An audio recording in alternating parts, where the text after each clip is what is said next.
A USP faz da Universidade de São Paulo uma das 100 melhores do mundo.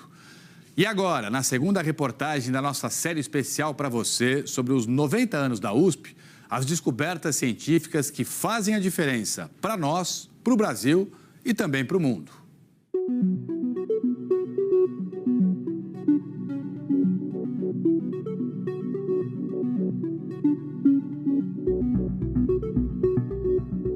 As alamedas arborizadas dão à cidade universitária, na capital paulista, um ar tranquilo.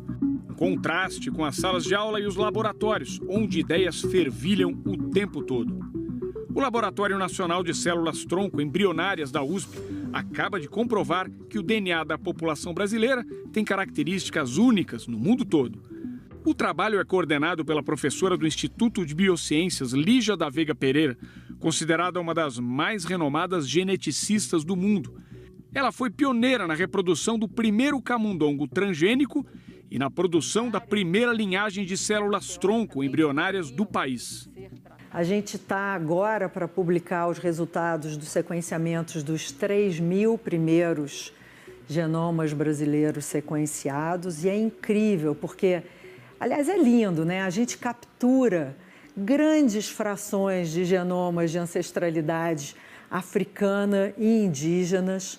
A gente encontra no brasileiro atual misturas de genomas africanos que pessoas não se encontram no continente africano e elas vieram se encontrar e se misturar aqui no Brasil. E essas novidades são preciosas para nos ensinar mais sobre biologia humana, são oportunidades de inovação para a gente poder, de novo, incluir a nossa população em medicina de precisão. Medicina, genética, computação. Os avanços em diversas áreas do saber vêm de longe, no espaço e no tempo. Isso que nós acabamos de ver é um gesto histórico. Quem trouxe este vidrinho para minha mão é o primeiro robô brasileiro, totalmente projetado aqui no Brasil e construído por 10 pesquisadores aqui na Escola Politécnica de São Paulo. O Laboratório de Poluição Ambiental da Faculdade de Medicina da Universidade de São Paulo se prepara agora para divulgar ao mundo a sua mais recente conclusão.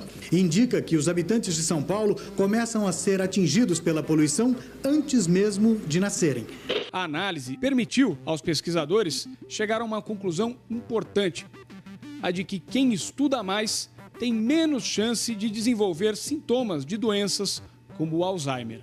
A síndrome inflamatória sistêmica é uma doença rara. O que os pesquisadores da Universidade de São Paulo descobriram é que jovens que tiveram Covid também podem apresentar essa síndrome meses depois de terem sido infectados com um vírus. Década após década, o impacto das pesquisas feitas na Universidade de São Paulo reforça a sua reputação. Hoje ela é considerada uma das 100 mais importantes do mundo.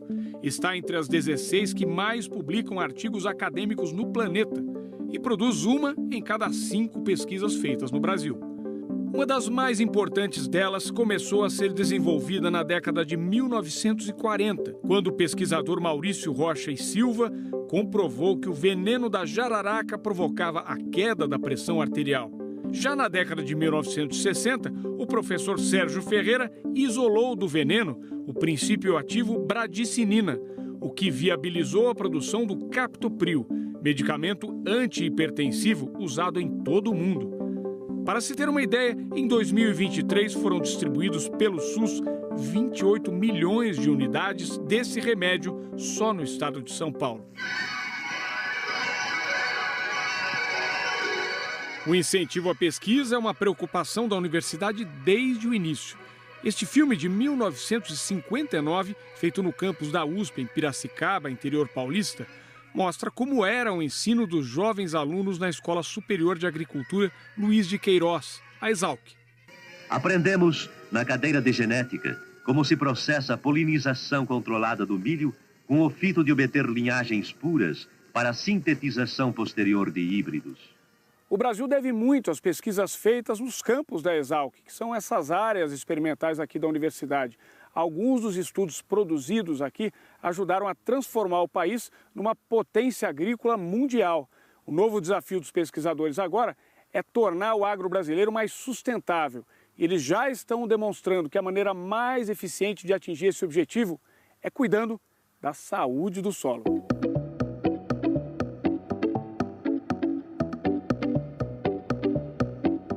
Maurício Querubim está entre os pesquisadores mais influentes do mundo, de acordo com um ranking feito em parceria com a Universidade de Stanford, nos Estados Unidos. Ele diz que práticas que protegem o terreno estão em alta na ciência. E essas raízes são fundamentais para que aquele carbono da atmosfera se fixe no solo e fique protegido aqui em função dessa ação radicular. Querubim dirige um centro de pesquisas agroambientais, o Sea Carbon, recém-criado pela USP, com mais de 40 cientistas. Um dos estudos, em lavouras de cana-de-açúcar, constatou que vale a pena manter no solo parte dos resíduos da cana, a chamada palhada.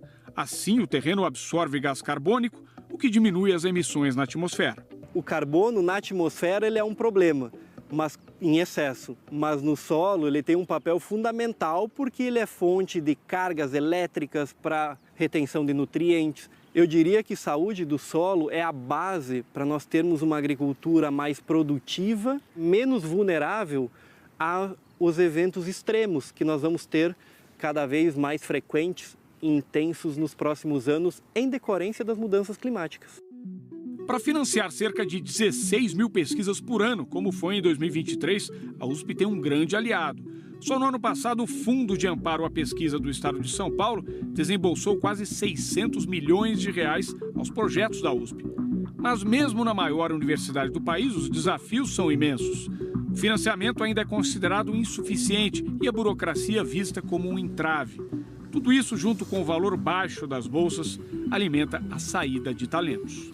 Não só pessoas que saem do país para desenvolver pesquisa, mas muitos professores e professoras estão saindo para o setor privado. Estão indo trabalhar porque os salários, considerando a formação no setor privado, eles são muito maiores em relação aos nossos salários. O meu laboratório, nos últimos 5 anos, teve uma debandada tanto para o exterior quanto para empresas privadas e institutos de pesquisa privados.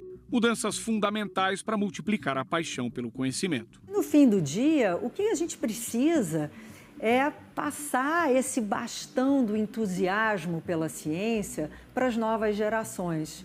Eu acho que essa é uma das atividades mais importantes que a gente faz, que vai aumentar, então, o número de cientistas no Brasil e fazer a ciência no Brasil ficar cada vez melhor, né, no longo prazo.